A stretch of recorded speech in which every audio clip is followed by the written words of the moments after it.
Hey everyone, आज की video में हम नई डिजीज़ पढ़ेंगे जिसका नाम है वाइट रस्ट ऑफ क्रूसीफर।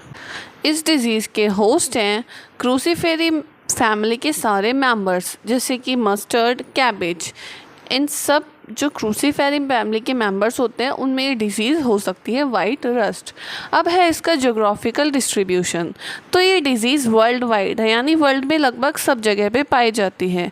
और इंडिया की बात करें तो इंडिया में भी ये लगभग सभी जगह पर पाई जाती है। अब आते हैं इस डिज़ीज़ के सिम्टम्स, यानी ये डिज़ीज़ होती है तो हमें क्या क्या सिम्टम्स देखने को मिलेंगे। तो इसके सिम्टम्स हमें स्टेम पर, लीफ पर और इन्फ्लोरेसेंस पे देखने को मिलेंगे। इन तीनों के ऊपर हमें वाइट या फिर क्रीम कलर के पस्टल्स दिखाई देंगे जो कि स्पोरेंजिया के साथ पैक्ड होंगे। और जो नए पस्टल्स आएंगे वो रेडियल फैशन में बॉन्ड होंगे, यानी रेडियली वो उस तरीके से अराइज होंगे। ये थे इसके लोकल सिम्टम्स। अब है इसके सिस्टेमिक सिम्टम्स। तो सिस्टेमिक सिम्टम्स में क्या होता है, डिस्टॉर्शन हो जाता है, एबनॉर्मल ग्रोथ होने लगती है टिश्यूज़ की, और जो इन्फ्लोरेसेंस होता है वो स्टेराइल हो जाता है। इस एबनॉर्मल ग्रोथ की वजह से जो स्ट्रक्चर फॉर्म होती है उसको कहते हैं स्टेग हेड्स। और अगर ये सिस्टेमिक इन्फेक्शन जल्दी दिखाई देने लग जाए, यानी प्लांट की अर्ली स्टेजेस में दिखाई देने लग जाए, तो पूरा प्लांट चेक हो जाता है, उसकी ग्रोथ रुक जाती है और वो बहुत स्टंटेड रह जाता है, यानी छोटा सा रह जाता है, और लीफ जो बनती है वो भी बहुत छोटी बनती है। अब आता है इस डिजीज़ का पैथोजन। तो इसका पैथोजन है एल्ब्यूगो कैंडिडा। ये एक फंजाई है। तो इसका ये क्लासिफिकेशन है, किंगडम है इसका माइकोटा यानी फंजाई, डिवीजन है यूमाइकोटा, क्लास है ओमाइसिटीज़, ऑर्डर है एल्ब्यूजिनेल्स, फैमिली है एल्ब्यूगिनेसी, जीनस है एल्ब्यूगो। इसको कॉमनली हम वाइट रस्ट या फिर वाइट ब्लिस्टर रस्ट के नाम से जानते हैं। इसकी जो कैविटी होती है वो इंट्रासेल्युलर होती है, ब्रांच्ड होती है, सिनोसिटिक होती है और छोटी होती है, लेटरल होती है, नॉब लाइट सकट्स इसमें से निकलते हैं। और जब इसका ब्लास्ट हो जाता है, यानी खुलती है, फटती है, तो ये होस्ट की सरफेस पर वाइट कलर के पाउडर की फॉर्म में फैल जाती है, इसीलिए इसको कहते हैं वाइट रस्ट। अब है इसकी डिज़ीज़ साइकिल। तो इसकी डिज़ीज़ साइकिल को सबसे पहले हम डॉर्मेंट फेज से स्टार्ट करेंगे। तो इसमें ओएस्पोर्स जो होते हैं इसके वो सॉइल्स में रहते हैं, या फिर इसका जो माइसीलियम होता है, फंगल माइसीलियम, वो होस्ट में रह सकता है। होस्ट होता है इसका पेरेनियल, तो उसके अंदर ये रह सकता है।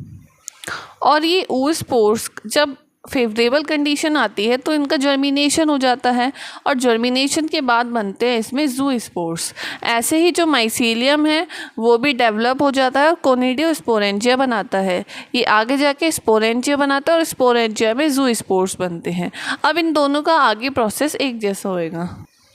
तो ज़ूस्पोर्स से आगे बनती है जर्म ट्यूब, और जर्म ट्यूब आगे जाके होस्ट में इन्फेक्शन कॉज करती है।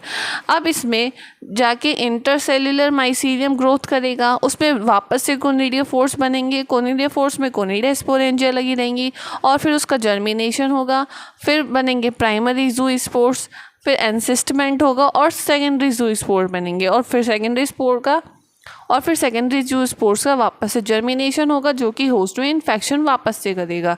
तो ये जब सेकेंडरी ज़ूस्पोर्स बन रहे हैं और इसकी वजह से जो इन्फेक्शन हो रहा है इसको कहते हैं सेकेंडरी इन्फेक्शन, ये पूरी साइकिल को। और ये जो पहले इन्फेक्शन हुआ था इसको कहते हैं प्राइमरी इन्फेक्शन। और ये जो इंटरसेलुलर माइसीलियम है ये फॉर्मेशन करता है oospores का इन्फेक्टेड पार्ट के अंदर, और ये oospores बाद में सॉइल में चले जाते हैं।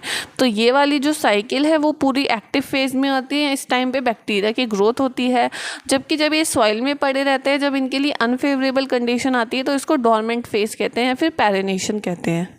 डिजीज साइकिल में फर्स्ट पॉइंट है पैरेनेशन, यानी वो वाली फेज जब पैथोजन कोई भी ग्रोथ नहीं करता है। तो ये डिजीज़ एक सॉइल बॉर्न डिजीज़ है, यानी इसके जो माइसीलियम है या oospores है वो सॉइल में पड़े रहते हैं। माइसीलियम सॉइल में रहते हैं और पेरेनियल होस्ट में, और oospores भी इसके सॉइल में रहते हैं। इसके बाद होता है प्राइमरी इन्फेक्शन। तो जब भी फेवरेबल कंडीशन आती है तो ये माइसीलियम जर्मिनेट कर लेते हैं और स्पोरेंजिया बनाते हैं। इन स्पोरेंजिया के अंदर ज़ूस्पोर्स डेवलप होते हैं और वो आगे जाके होस्ट में इन्फेक्शन कॉज करते हैं।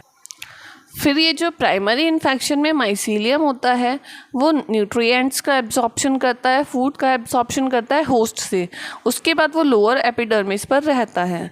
और जो कोनिडियोस्पोर होता है वो कोनिडियोस्पोरेंजिया बनाता है, और जब ये कोनिडियोस्पोरेंजिया फटता है तो ये फैल जाता है होस्ट की सरफेस पर और वाइट कलर का दिखने लगता है। तो ये कोनिडियोस्पोरेंजिया जो होता है वो सेकेंडरी इन्फेक्शन कॉज करते हैं।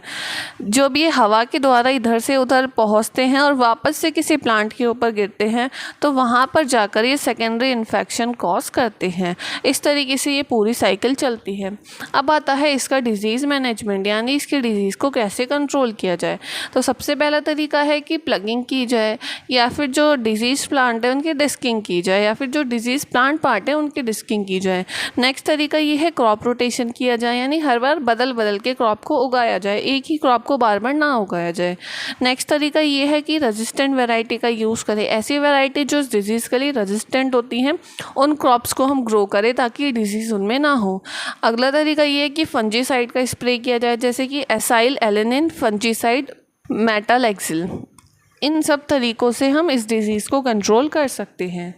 तो ये इस डिज़ीज़ के सारे पॉइंट्स यहाँ पे हमने कवर कर लिए हैं। आपको कहीं भी डाउट हो तो आप कमेंट करके पूछ सकते हैं। वीडियो अच्छी लगी तो वीडियो को लाइक करें, चैनल को सब्सक्राइब करें। Thanks for watching.